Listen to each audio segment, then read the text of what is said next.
Colour यस्तो पहिरो लाएर आँट कि पानी आउँदा चाहिँ गर्छ बिहानै देखाएको थिएँ ल यता चाहिँ को छ हेलो हेलो गाइज बिबिसा चाहिँ खाना पकाउन लाग्छ बिबिसा के गर्न लाग्छस् के गर्न लाग्छस् कहाँ गयो अरू म चाहिँ अब बाख्रालाई घाँस काट्न जाने लागेको छु अब दिउँसो चराउनु नगयो नि बाख्रालाई घाँस त हालिदिन पऱ्यो यस्तो पानी आउँदाखेरि गरेछ न ए ढपक पक्कै छ त्यही भएर म चाहिँ घाँस काटिदिन जाँदैछु अनि गोठ चाहिँ मैले भैँसीलाई घाँस नि हालिदिएर आउँछु र एक बारी घाँस पनि काटेर आउँछु त्यही त म चाहिँ अहिले हेर न मौसम कस्तो गरेछ ए गाडङ र गुरुङ चटङ र चुटुङ परेछ कलाएर म चाहिँ यतै छु गाई चाहिँ एकछिनपछि भेटौँ ल माथि गएर ल गाई हाम्रो लाटापाल चाहिँ त्यहाँ खाना पकाउनु लाउँदैछ अब एक्लै हुन्छ के गर्ने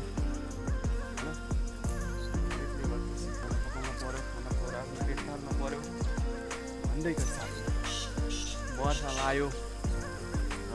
वर्षाको साथसाथै हाम्रो धारा पनि बढेको छ हामी चाहिँ यहाँ नुहाउन आउँछौँ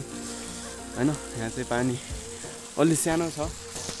अलि खासै ठुलो मुल पोला छैन मुल पोला भने त्यो पाइप भरिको आउँछ होइन लाटापाला चाहिँ खाना पकाउनु आएको छ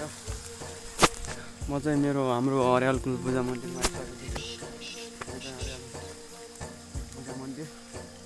म चाहिँ बिहान देखिएर के गर्छु कहाँ जाँदैछु भनेर चाहिँ देखाउन खोजेको छु मैले चाहिँ हेर्नु होला तपाईँले म चाहिँ अहिले यस्तो टक्क लाएर त जाँदैछु के छ अब यस्तो गाडी गरेछ ठिक त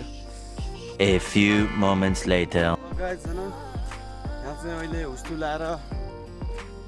हुस्टु भन्छ न मैले चाहिँ कोही भन्छु कोही लाएर चाहिँ अब यत्नै नजिकको मान्छे चिन्न गाह्रो भइसकेको छ यहाँ आज चाहिँ ठुलै पानी पर्ला जस्तो लक्ष्य देखेँ मैले चाहिँ यत्नैको मान्छे चिन्दिन्न जस्तो छ अगाडि केही आएर बस्यो भने झ्याप्पो देखिन्न होइन त्यस्तो कुहिरो लागेको छ म चाहिँ अब यसो माथितिर जाँदैछु लेकतिर माथि तर पनि गाडङ र गुरुङ गर्छ भनेपछि आज ठुलै पानी पर्छ है गाइस ठुलै पानी आउँछ आज यो चाहिँ मेरो कोठ हो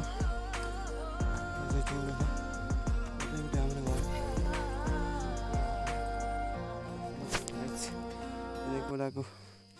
भ्यू हो झार फाल्ने भइसकेको रहेछ अब कोदो नि रोप्ने हो बर्खातिर होइन बर्खाको लागि अब कोदो रोप्ने भैँसी चाहिँ त्यहाँ बसेको छ टक्क लाएर गराएर बसेछ त्यहाँ चाहिँ पाडो छ पाडी भैँसी चाहिँ हाम्रो घाँस चाहिँ कति छ पर्दैन जटिल छ घाँस त त्यसलाई काट्ने है भनेको त दुई तिनवटा मुठाएर केटीहरू गरेर गोठको यो मोल फाल्ने यो चाहिँ मोल खाल भयो मोलसेल फाल्ने केही पनि लगाइएको छैन मोल खाटमा त्यहाँनिर एउटा गोठ छ भैँसी छ टक्क लाएर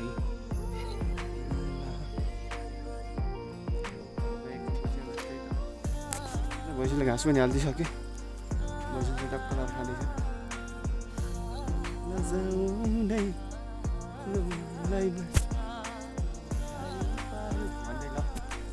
यति छोटो मिठो भन्दा नि अब घाँस काट्नु फाइनली रुखा चोरिसकेको छु भन्दा नि माथि टुप्पामा गरेर झ्याम झ्याम झार्दाखेरि के हुन्छ लगेर जान्छु यहाँ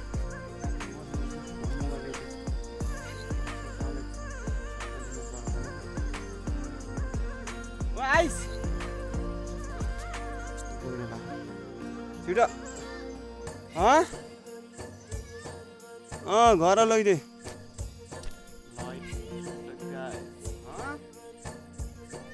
मेरो मोबाइल लै यहाँ छो आइचाल बाई बाई छ मन्डेको साथमा मौसम चाहिँ यस्तो टक्क लाएर खुलिसकेको छ बिहान चाहिँ बिहानको घन्टा चाहिँ अलि घाम लागिसकेको छ टक्क लाएर मौसम चाहिँ नि हेर्न सक्नुहुन्छ होइन मौसम चाहिँ खुलिसकेको छ। म चाहिँ अलि माथि देखाइदिन्छु डाँडा देखाएँ है त। यहाँ चाहिँ हाम्रो सानो गाउँ चिटिक्क परेको मिलेको है त। सकेको छ मन्डेको साथमा मौसम चाहिँ यस्तो टक्क लाएर खुलिसकेको छ।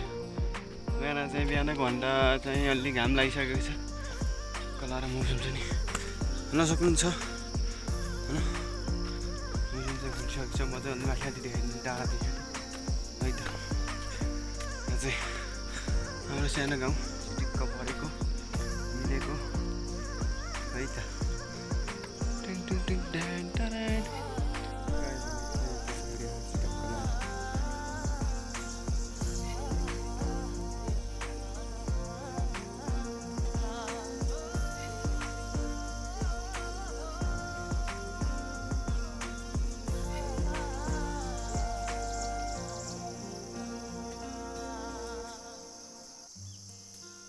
अर्खा जुकेना भन्ने गाउँ हो।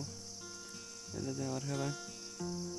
यता चाहिँ यो चाहिँ मोबिर। A few moments later. ल म चाहिँ बिहानदेखि आएको थिएँ के गरेँ भनेर सबै कुरा देखाइसकेको छु र म चाहिँ अब भिडियोको अन्तिम चरणमा नि आइसकेको छु। म चाहिँ टक्क यता सल्लाहघारीतिर छु अब यता चाहिँ फेरि छोटो मिठो मेरो गाउँ देखाउँछु त्यहाँ छ बिदाइ हुन्छु है त्यहाँ गएको छु है। यो हाम्रो गाउँ चाहिँ तल हाम्रो गाउँ पारिको चाहिँ जुगेना भयो त्यो चाहिँ अर्खाबाङ भयो है। बुवा चाहिँ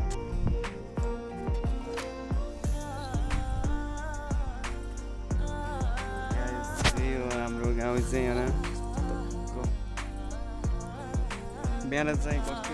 चाहिँ कस्तो भइसकेको छ हेर्न सक्नुहुन्छ तपाईँले पनि। मेरो घर चाहिँ